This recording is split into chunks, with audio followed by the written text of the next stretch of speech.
Good morning, ladies and gentlemen. Welcome to another edition of Storytime with Mama Watts. I'm your hostess, Mama Watts. Today we are going to be reading some books from my childhood that my grandmother purchased before I was born, for her and my mom to read to me. So these are very near and dear to my heart. They are from an author named Stephen Cosgrove, okay? And it is called the Serendipity series, okay? So our first book is going to be called Serendipity. You'll notice your word of the day for today is serendipity. And these are all going to be books that they're all going to have a moral to the story, but they're all going to be based on animals, and they're going to be based on things that they think are important. And they're going to be, again, animals that are, you're going to have some onomatopoeia in there, so you're going to have these animals with the human-like qualities, okay? So look for that. All right, so again, our book is Serendipity, and this is by Stephen Cosgrove.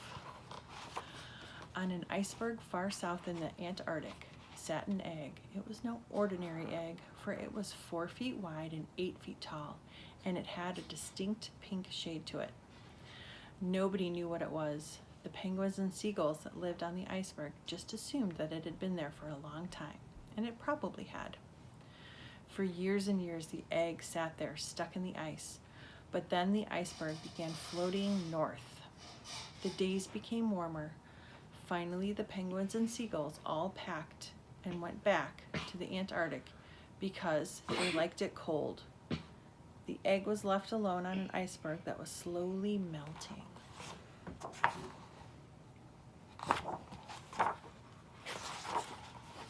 One day, a curious thing began to happen. The egg that had sat for so many years in the ice twisted and squirmed, crickled and cracked, and finally hatched.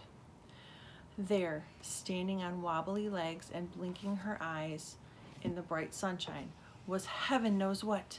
She was big, pink, and scared. I guess, for all practical purposes, you could call her a sea serpent, though she really wasn't. So there's her egg. And there she is, a pink sea serpent. She stood there for a while, just looking at everything there was to see. Suddenly, the iceberg rolled with a large wave, and she slipped and slid right into the water. She began floundering about, trying to desperately stay afloat. But since she had just hatched, she didn't know how to swim. She was making so much racket with her splashing and thrashing that a big fat walrus swam over to see what all the commotion was about. "Who or what are you?" asked the walrus. "I don't know who or what I am," she cried. And with that, she flipped herself upside down. She would have drowned right there had that walrus not held her afloat. As quickly as he could, the big fat walrus taught her how to swim. Poor Serendipity.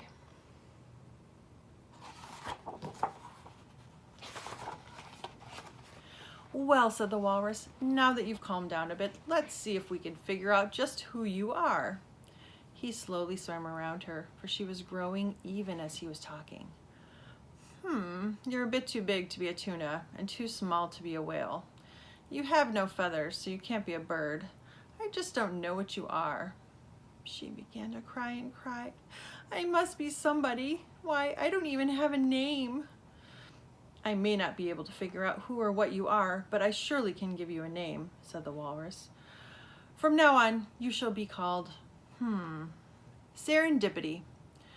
And as you cannot stay here all alone, you will come with me, for I am on my way to the island of Capri, where all of the fishes of all of the world are to meet. Possibly they can decide what you are and what you are to do."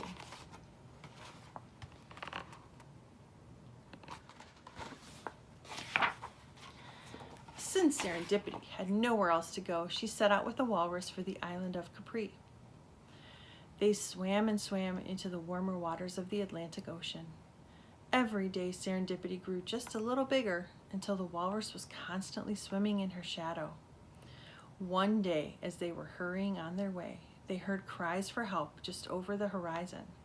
The two of them quickly swam to investigate. Wow, look at how big she's grown. She almost looks like the Loch Ness Monster, guys. There, right before them, was an aging dolphin trapped in a floating net. "How did you get caught in that net?" asked Serendipity. "I was swimming to the island of Capri," said the dolphin, "when a fisherman threw this net upon me. Now he has gone for help to load me on his boat." Serendipity turned to the walrus. "Should we try to help the old dolphin, or should we hurry on our way?" "Always help where you can, Serendipity," said the walrus. "And, as your name suggests, you will always find valuable things you are not looking for." Very angry dolphin and a very angry walrus. Serendipity agreed, and as she and the walrus set about trying to free the dolphin. But while they were busy at their task, the fisherman and his friend came back to the net. "What are you doing there?" shouted the fisherman. "Get away from my net!" And with that, he started to throw a large harpoon at the walrus, who was cutting the net with his tusks. Uh-oh.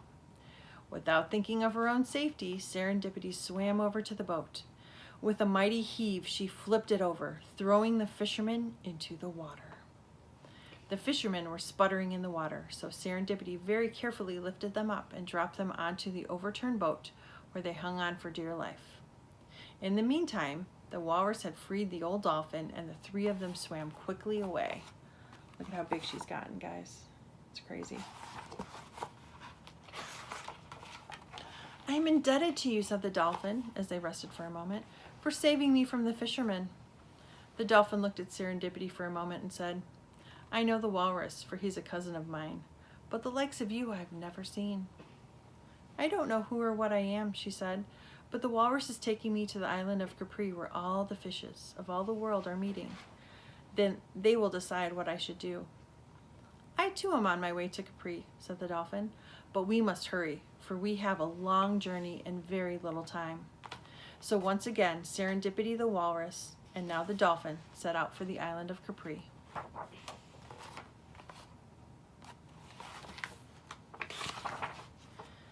They had swum for over 2 days when suddenly the water began to turn dirty and brown. Ew. Paper cups and bottles bobbed in the sea around them. The farther they swam, the more garbage there seemed to be, and the oil floated freely on the top of the water. "What is all this?" asked Serendipity. "Unfortunately," said the dolphin, "we must swim close to the land on our journey, and the land dwellers throw their garbage into the sea." By this time, they were unable to move at all because of all the garbage and junk floating on the water. "Would it not be wise to dive low and swim away from all of this?" asked Serendipity. She looked a little silly, for she had a banana stuck on her nose. "No," said the walrus. "Running away won't help the water or the fish that swim in it." Look at all that pollution, you guys. That's crazy.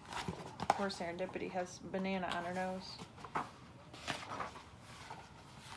Serendipity over the past few days had grown bigger and bigger, till now she towered over the walrus and the dolphin.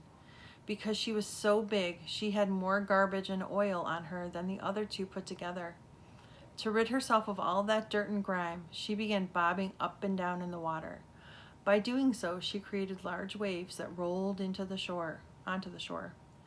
Finally, as she took one last dunk, she made such a large wave that it carried all the oil, all the garbage, and all that junk, and threw it right up on the shore, and on top of all the land dwellers who had thrown it into the sea to begin with. You go, girl. The dolphin and the walrus laughed and cheered to see all the garbage leave the sea. "Oh, Serendipity," chuckled the walrus, "I'm sure the land dwellers will think very hard before they throw garbage into the sea again." With the way clear before them, the walrus, the dolphin, and a proud Serendipity once again set off for the island of Capri. Sorry guys, almost forgot. Look at that beautiful sunset. After a long and tiring journey, they finally arrived at the island of Capri. There they found all the fishes of all the world. It was quite a sight to see. There were giant whales, tiny shrimp, chunky tunas, and slippery salmon, just to name a few. "We must leave you now," said the walrus and dolphin, "for we have much to do." And with that, they swam away from Serendipity into the milling crowds of fish.